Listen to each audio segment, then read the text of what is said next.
Hi everybody. Outlook is more important than what is inside. ಅಂದ್ರೆ ಒಳಗಡೆ ಏನಿದೆ ಅನ್ನೋದಕ್ಕಿಂತ ಮುಖ್ಯವಾಗಿ ಹೊರಗಡೆ ಹೇಗೆ ಕಾಣಿಸುತ್ತೆ, ಎಕ್ಸ್ಟರ್ನಲ್ ಅಪಿಯರೆನ್ಸ್ ಏನಿದೆ, ಅದರಲ್ಲಿ ನಾವು ಕಾಣಿಸ್ಬೇಕಾದ ಹೈಲೈಟ್ಸ್ ಏನು, ಇವೆಲ್ಲವನ್ನ ನಾವು ತೋರಿಸ್ಲಿಕ್ಕೆ ಟ್ರೈ ಮಾಡಿದಾಗ ಮಾತ್ರ ಯಾವುದೇ ವ್ಯಕ್ತಿ ಅದರಲ್ಲಿ ಕನ್ಸ್ಯೂಮರ್ ಆಗಿರ್ಬೋದು ಅಥವಾ ಅದನ್ನ ಎಕ್ಸಾಮ್ ಅಟೆಂಡ್ ಮಾಡ್ಬೇಕಂತ ಕ್ಯಾಂಡಿಡೇಟ್ ಆಗಿರ್ಬೋದು, ಅವ್ರಿಗೇನಾಗುತ್ತೆ, ಅಟ್ರಾಕ್ಟ್ ಆಗ್ತದೆ.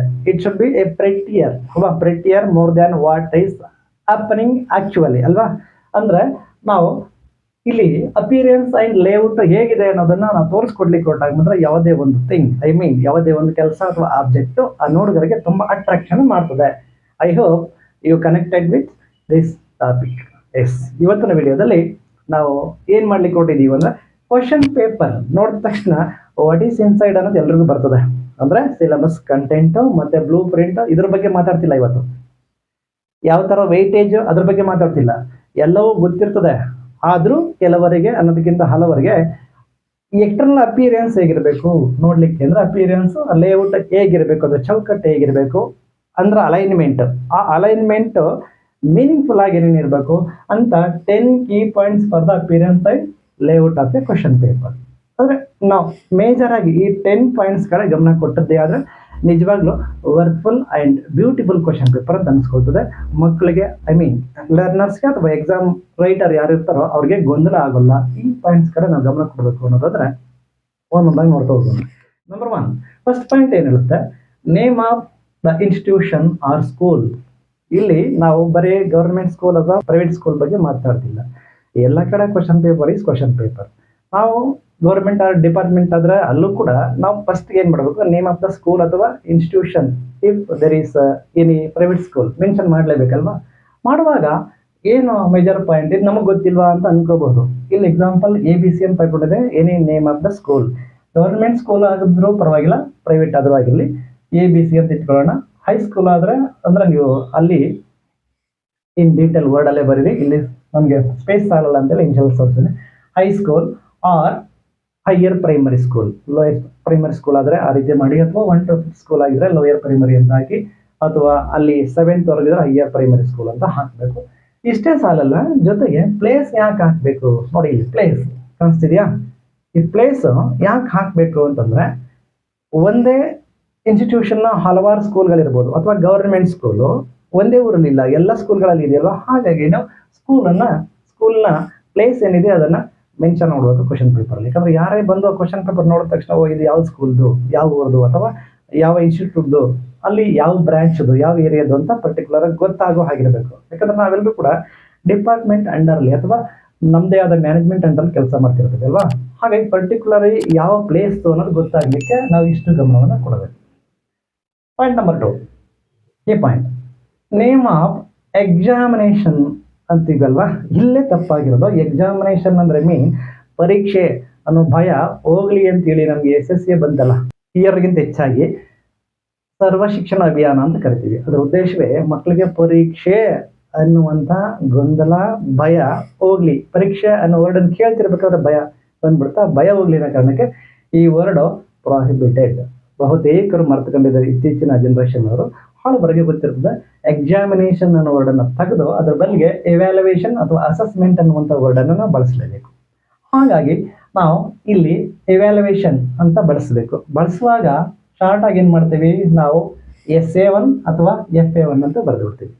ಸೊ SA1 ಅಥವಾ FA1 ಅಂತ ಬರೆದ್ರೆ ಏನಾಗುತ್ತೆ, ನೀನ್ ಕ್ಲಾಸ್ ಯಾವ ಕ್ಲಾಸು ನಿಮ್ಮ ಸ್ಟೂಡೆಂಟ್ ಅಂತ ಕೇಳಿದಾಗ ನಾನು 8th ಕ್ಲಾಸು 9th ಕ್ಲಾಸು ಅಂತ ಹೇಳಿದ್ರೆ ಚೆನ್ನಾಗಿರ್ಲಲ್ವಾ. 9ನೇ ತರಗತಿ 10ನೇ ಅಂತ ಓದ್ತಿದ್ದೀನಿ ಏನೋ ರೀತಿ ಆಗುತ್ತೆ. ಅದಕ್ಕೆ ಬದಲಾಗಿ ನಾವು ಫಸ್ಟೇ ಈ ರೀತಿ ಹೋಗ್ಬೇಕು. ಹೇಗೆ, ಫಸ್ಟ್ ಸಮೆಟಿವ್ ಅಸೆಸ್ಮೆಂಟ್ 2025-26 ಅಂದ್ರೆ ಈ ವರ್ಷಕ್ಕೆ ನಾವು ಹೇಳ್ತಿರೋದಾದ್ರೆ, ಕೆಲವರು ಸೆಪ್ಟೆಂಬರ್ 2025 ಅಂತ ಹಾಕ್ಬಿಡ್ತೀರಿ. ಅಲ್ಲಿ ಇಲ್ಲಿ SA1 ಅಥವಾ FA1 ಅಂತ ಹಾಕ್ಬಿಟ್ಟು ಈ ಸೆಪ್ಟೆಂಬರ್ 2025 ಅಂತ ಹಾಕ್ಬಿಟ್ರೆ ಇದು 2024-25 ಅಂತ ಅನ್ಕೋಬೇಕು, ಅಥವಾ 2025-26 ಅನ್ಕೋಬೇಕು. ಗೊಂದಲ. ಹಾಗಾಗಿ ನಾವು ಯಾವಾಗಲೂ ಅಕಾಡೆಮಿಕ್ ಇಯರ್ನ ಅಂದ್ರೆ ಶೈಕ್ಷಣಿಕ ವರ್ಷವನ್ನ 2 ಇಸ್ವಿಗಳ ಮಧ್ಯ ಐಪನ್ ಹಾಕಿ ಬಳಸ್ತೀವಿ. ಹೀಗೆ 2025-26ನೇ ಸಾಲಿನ ಅಥವಾ ಅಕಾಡೆಮಿಕ್ ಇಯರ್ 2025 and 26 ಅಂತಾನೆ ಬಳಸೋದು. ಹೀಗೆ ಬಳಸಬೇಕು. So it should B first summative assessment 2025-26 ಅಂತಂದ್ರೆ ಮಾತ್ರ ಈ 2025-26ನೇ ಸಾಲಿನ ಪ್ರಥಮ ಸಂಕಲನಾತ್ಮಕ ಮೌಲ್ಯಮಾಪನ. ಕನ್ನಡದವರು ಕನ್ನಡದಲ್ಲಿ ಇದನ್ನ ತರ್ಜಮೆ ಮಾಡ್ಕೋಬಹುದು, ಟ್ರಾನ್ಸ್ಲೇಟ್ ಮಾಡ್ಕೋಬಹುದು. ಇದಾಯ್ತಲ್ಲ. ಹಾಗೆ ಪಾಯಿಂಟ್ ನಂಬರ್ 3 ಏನು, ಕ್ಲಾಸ್ ಹಾಕ್ತೀವಲ್ವಾ, ಕೆಲವರು 6 ಇಂಗ್ಲಿಷ್, 6 ಗಣಿತ ಅಂತ ಹಾಕ್ಬಿಡ್ತಾರೆ. ಅಲ್ಲಿ ನಾವು ಕಾರ್ಡಿನಲ್ಸ್ ಅಂತ ಬಳಸ್ತೀವಲ್ವಾ, 6ನೇ ಅಥವಾ 6ನೆಯ. ಇಂಗ್ಲಿಷಲ್ಲಿ ನಾವು ಕೆಲವರು ಏನು ಮಾಡ್ತಾರೆ, ನಂಬರ್ 6 ಹಾಕ್ತಾರೆ, ಅಥವಾ ರೋಮನ್ ನಂಬರಲ್ಲಿ ರೋಮನ್ ಸ್ಟೈಲಲ್ಲಿ ಬರೆಯಕ್ಕೆ ಹೋಗ್ಬಿಟ್ಟು ಸಿಸ್ಟಮಲ್ಲಿ ಏನಾಗುತ್ತೆ, ವಿ ಹಾಕ್ಬಿಟ್ಟು ಐ ಹಾಕ್ಬಿಟ್ಟು ಟಿ ಎಚ್ ಹಾಕ್ತಾರೆ. ಇದು ಕಂಪ್ಲೀಟ್ಲಿ ರಾಂಗ್. ಯಾರು ರೋಮನ್ ಸಿಸ್ಟಮ್ಸ್ ಅನ್ನು, ರೋಮನ್ ಸಂಖ್ಯಾ ಪದ್ಧತಿಯನ್ನು ಟೀಚ್ ಮಾಡಿರ್ತಾರೋ ಅವ್ರಿಗೆ ಚೆನ್ನಾಗಿ ಗೊತ್ತಿರುತ್ತೆ. ನಾವು ಇಲ್ಲಿ ಟಿ ಎಚ್ ಅಥವಾ N D, S T, R D ಇದನ್ನೆಲ್ಲ ಬಳಸುವಾಗ number should be in Hindu Arabic ಆಗಿರಬೇಕು. ಹಿಂದೂ ಅರೇಬಿಕ್ ನಂಬರ್ಸ್ಗೆ ಮಾತ್ರ ನಾವು ಟಿ ಎಚ್ ಎನ್ ಡಿ ಅಥವಾ ಆರ್ ಡಿ ಅಂದ್ರೆ 3rd, 2nd, 1st, 4th, 5th ಅಂತ ಬರೀತೀವಲ್ಲ ಬರೀದು. ಇದು ಬರೆದು ರಾಂಗು. ಅಥವಾ ಬರೀ ನಂಬರ್ ಹಾಕಿಬಿಟ್ರೆ ಕೂಡ ಸಮಸ್ಯೆ ಏನು, ಮೀನಿಂಗ್ಲೆಸ್ ಆಗಿರುತ್ತೆ. ಇದೇನೆಲ್ಲ ಹೇಳ್ತಿದ್ದೀವಲ್ವ, ಯಾರಾದ್ರೂ ಬಂದು ನೋಡಿದ್ರೆ ಟೀಚರ್ ಕ್ವಶನ್ ಪೇಪರ್ ಮಾಡಿದ್ದಾರೆ ಇದನ್ನು ಅನಿಸ್ಬೇಕು. Whether it may be printed format or written format, ಹೇಗಾದ್ರೂ ಇರಲಿ ನಾವು ಮಾಡೋ ಕೆಲಸ ಮೀನಿಂಗ್ಫುಲ್ ಆಗಿರ್ಬೇಕು. ಕ್ವಶನ್ ಪೇಪರ್, ಐ ಮೀನ್ ಒಂದು ಅಂಗಡಿಗೆ ಹೋದಾಗ ತಕ್ಕಡಿನೇ ಸರಿ ಇಲ್ಲ ಅಂದ್ರೆ ವ್ಯಾಪಾರ ಎಷ್ಟು ಮಟ್ಟಿಗೆ ಮಾಡ್ತಾರೆ ನೀವು ಅನ್ಕೋತಾರೆ.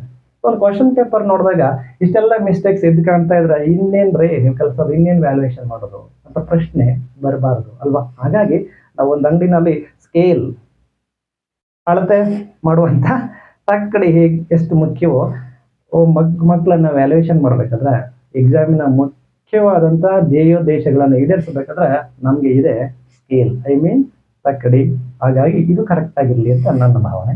ಹಾಗಾಗಿ 6th ಸ್ಟ್ಯಾಂಡರ್ಡ್ ಇಂಗ್ಲಿಷ್ ನೋಡಿ ಈ ರೀತಿನಾದ್ರೂ ಹಾಕಿ. ಯಾಕೆ ಇಲ್ಲಿ ಬಿಗ್ ಲೆಟರ್ ಬಳಸಿದೆ ಅಂದರೆ, ಇಂಗ್ಲಿಷ್ ಮೀಡಿಯಂ ಮಕ್ಕಳಾಗಿದ್ರೆ ಎಲ್ಲ ಎಕ್ಸೆಪ್ಟ್ ಫಸ್ಟ್ ಲ್ಯಾಂಗ್ವೇಜ್ ಬಿಟ್ಟರೆ ಉಳಿದ ಎಲ್ಲವೂ ಕೂಡ ಇಂಗ್ಲೀಷಲ್ಲೇ ಇರ್ತದಲ್ವಾ.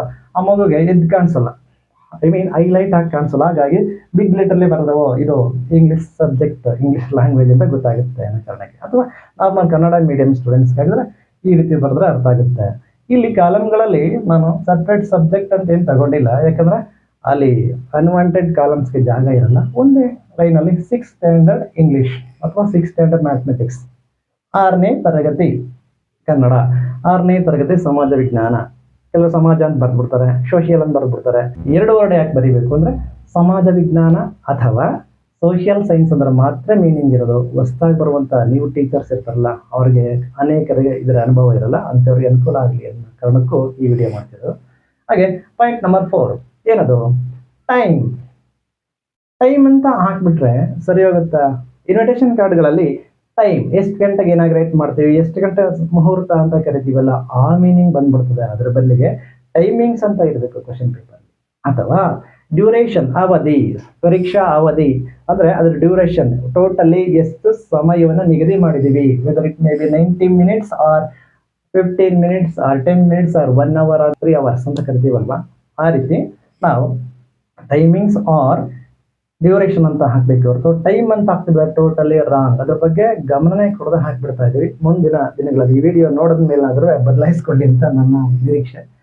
ಪಾಯಿಂಟ್ ನಂಬರ್ 5 ಮಾರ್ಕ್ಸ್ ಹಾಕ್ತೀವಲ್ಲ, ಇಲ್ಲಿ ಮ್ಯಾಕ್ಸಿಮಮ್ ಮಾರ್ಕ್ಸ್ ಅಥವಾ ಇಲ್ಲಿ MEX ಒಂದು ಫುಲ್ ಸ್ಟಾಪ್ ಹಾಕಿ ಡಾಟ್ ಹಾಕಿ ಮಾರ್ಕ್ಸ್ ಅಂತ ಹಾಕಿ ಅಥವಾ ಟೋಟಲ್ ಮಾರ್ಕ್ಸ್ ಅಂತ ಹಾಕಿದ್ರೆ ಮುಂದೆ ನೀವು ಎಷ್ಟು ಮಾರ್ಕ್ಸ್ಗೆ ಕಂಡಕ್ಟ್ ಮಾಡ್ತಾ ಇದ್ದೀರಿ ಅಷ್ಟು ಮಾರ್ಕ್ಸ್ ಅನ್ನು ಮೆನ್ಷನ್ ಮಾಡಿದ್ರೆ ಸಾಕು ಇಲ್ಲಿ.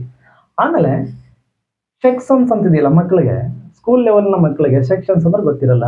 ನಾವು ಕಾಲೇಜ್ ಲೆವೆಲ್ PU ಅಥವಾ ಡಿಗ್ರಿ ಲೆವೆಲ್ ಮಕ್ಕಳಿಗೆ ಗೊತ್ತಿರುತ್ತೆ. ಪ್ರೈಮರಿ ಅಥವಾ ಹೈಯರ್ ಪ್ರೈಮರಿ, ಇವನ್ ಕೆಲವೊಮ್ಮೆ ಹೈಸ್ಕೂಲ್ ಮಕ್ಕಳು ಕೂಡ ಸೆಕ್ಷನ್ಸ್ ಅಂದ್ರೆ ಗೊತ್ತಿರಲ್ಲ. ಅಂದ್ರೆ ನಾವು ಕ್ಲಾಸ್ ರೂಮ್ ಸೆಕ್ಷನ್ಸ್ ಅಂತ ಅನ್ಕೋತೇವೆ, ಅದು ಬರಲ್ಲ first main, second main, third main ಅಂತ ಹೇಳ್ಕೊಂಡೋಗಿ ಅರ್ಥ ಆಗುತ್ತೆ. ಸೊ ಇದು ಅರ್ಥ ಆಗಲಿ ಅಂತ ಫಸ್ಟ್ ಮೇನ್, ಸೆಕೆಂಡ್ ಮೇನ್ ಅಂತ ಬರ್ದಿದ್ದೀನಿ. ಆಮೇಲೆ ಇಲ್ಲಿ ಬರೆಯುವಾಗ ಅನೇಕರು ನೋಡಿ ಈ ಥರ ಒಂದು ಗೀಟ್ ಹಾಕ್ಬಿಡ್ತೀವಿ. ಅದು ಟೈಪಿಂಗ್ ಫಾರ್ಮೆಟ್ ಅಲ್ಲಿ ಓಕೆ, ಟೈಪಿಂಗ್ ಪ್ರಿಂಟೆಡ್ ಅಲ್ಲಿ ಬರೆಯುವಾಗಲೂ ಯಾವುದೋ ಒಂದು ಅದರ ಅಭ್ಯಾಸ ಅಂತಲ್ಲ, ರೂಢಿಯಾಗಿ ಬಂದ್ಬಿಟ್ಟಿದೆ. ನನಗೆ ಗೆರೆ ಹಾಕ್ಬಿಡೋದು, ಗೆರೆ ಹಾಕ್ಬಿಟ್ಟು ಹಿಂಗೆ ಎಳೆದ್ಬಿಟ್ಟು 3 ಗೀಟ್ ಹಾಕ್ಬಿಡೋದು. ಹೋಗ್ಲಿ, ಇಲ್ಲಿ ನಂಬರ್ 3 ವರೆಗೆ ಸರಿ ಆಯ್ತು. 3rd ಮೇನ್, 4th ಮೇನ್ ಬಂದಾಗಲೂ ಈ ವಿಗೂ ಸೇರಿಸಿ ಗೆರೆ ಹಾಕ್ಬಿಡೋದು ಅಂದ್ರೆ ಏನರ್ಥ. ಇಲ್ಲಿ 6th ಮೇನ್ ಆನ್ವರ್ಡ್ಸ್ ಬಂದಾಗಲೂ ಗೆರೆ ಹಾಕ್ಬಿಡೋದು ಏನರ್ಥ.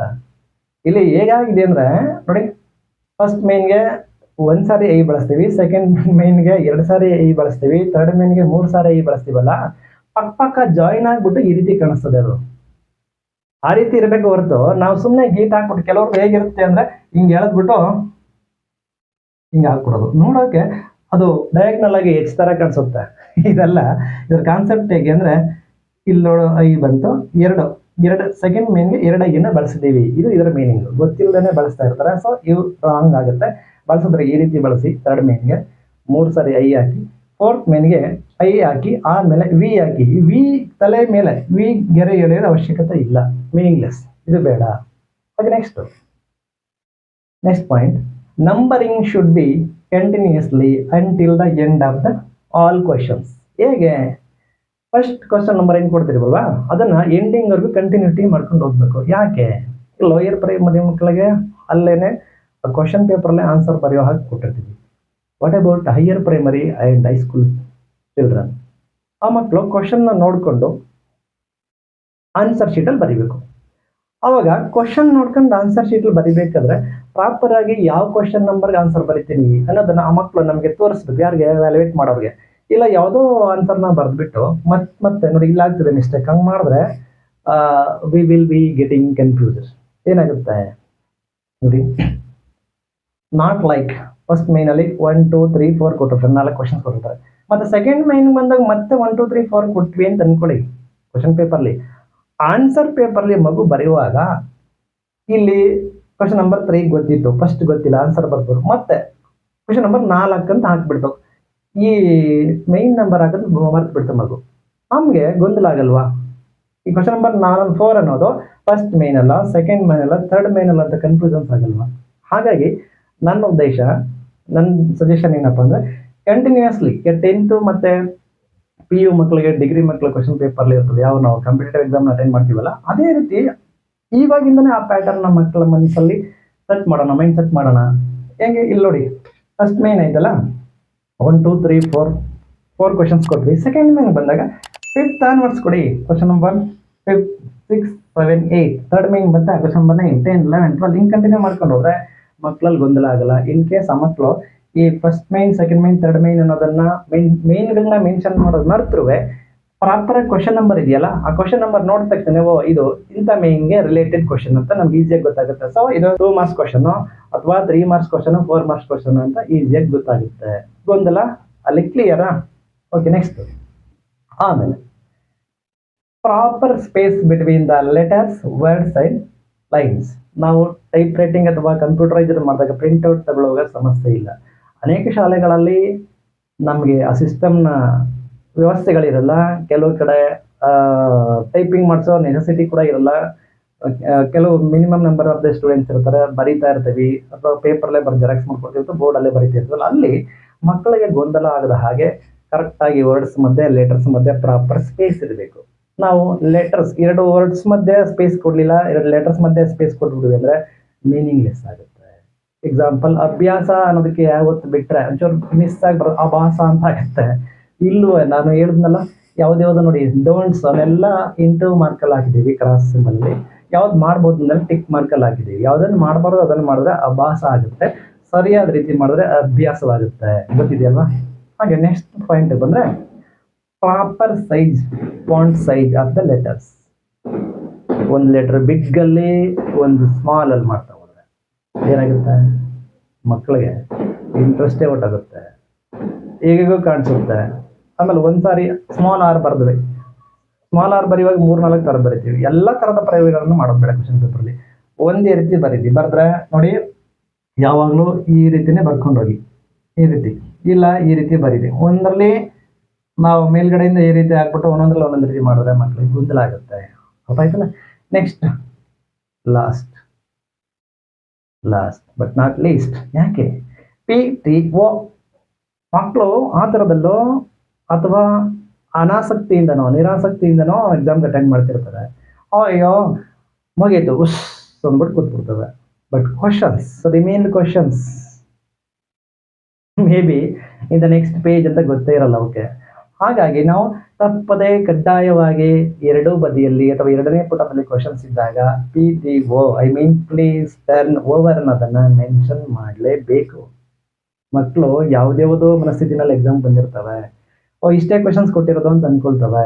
ಹಾಗಾಗಿ ನಾವು ಇದನ್ನು ಇಲ್ಲಿ ಮೀನಿಂಗ್ ಬರೆಯಲಿಕ್ಕೆ ಇಲ್ಲಿ ಬರ್ತಿದ್ದೇನೆ. ಇದನ್ನು ತಂದುಬಿಟ್ಟು ಈ ರೈಟ್ ಬಾಟಮ್ ಕಾರ್ನರಲ್ಲಿ ರೈಟ್ ಬಾಟಮ್ ಕರಲ್ಲಿ PTO ಅಂತ ಬರೆದು ಸಿಂಪಲ್ ತೋರಿಸಿದ್ರೆ ಓ ಹಿಂದ್ಗಡೆನೂ ಕ್ವಶನ್ಸ್ ಇದೆ, ನಾನು ಅಟೆಂಡ್ ಮಾಡಬೇಕು ಅಂತ ಮಕ್ಕಳು ಅಂದ್ಕೊಳ್ತಾರೆ.